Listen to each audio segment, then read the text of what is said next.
ఇక 1969 జై తెలంగాణ ఉద్యమ కాలానికి సంబంధించినటువంటి కొన్ని సంఘటనల్ని ఇక్కడ కాలానుక్రమంగా అమర్చండి అని చెప్పేసి క్వెషన్ అడిగారు.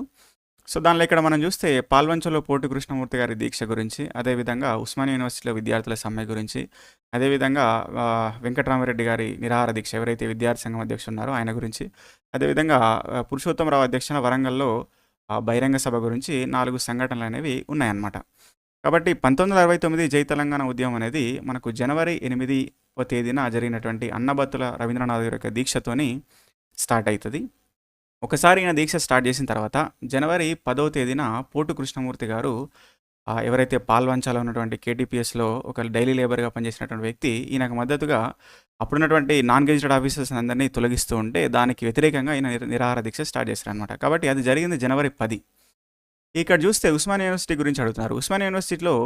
ఉస్మానియా యూనివర్సిటీలోకి ఇక్కడ ఉద్యమం అనేది ఎంటర్ అయింది ఎప్పుడంటే జనవరి 12వ తేదీన ఎంటర్ అయింది. కాబట్టి ఆ నిరాహార దీక్ష ఇక్కడ విద్యార్థుల యొక్క సమ్మె జరిగిందనేది ఆ తర్వాత జరుగుతుంది. కానీ ఇక్కడ మనం ఇంకోటి చూస్తే పురుషోత్తమరావు గారి యొక్క అధ్యక్షతన వరంగల్లో బహిరంగ సభలు అనేవి జనవరి 9 మరియు 16 తేదీలో జరిగినాయి. సో, ఇదొకటి. ఇక సెక్రటేరియట్ ఎదురుగా ఉస్మానియా యూనివర్సిటీ విద్యార్థి సంఘం అధ్యక్షుడు వెంకటరామరెడ్డి గారి యొక్క నిరాహార దీక్ష అని చెప్పేసి అడుగుతున్నారు. అంటే ఇది కూడా జనవరి 12 తర్వాత జరుగుతుంది.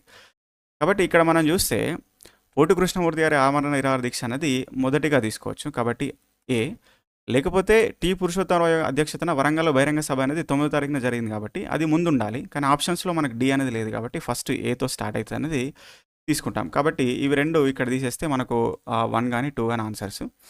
అయితే ఇక్కడ చూడండి నిరాహార దీక్షకి మద్దతుగా ఉస్మానియా యూనివర్సిటీ విద్యార్థుల సమ్మె ఇది జనవరి 12వ తేదీన జరిగింది. అది అయిపోయిన తర్వాతనే వెంకటరామరెడ్డి గారి నిరాహార దీక్ష జరుగుతుంది. కాబట్టి బి అనేది తర్వాత వస్తుంది. కాబట్టి ఇక్కడ దీంతో వెళ్ళిపోవచ్చు మనం.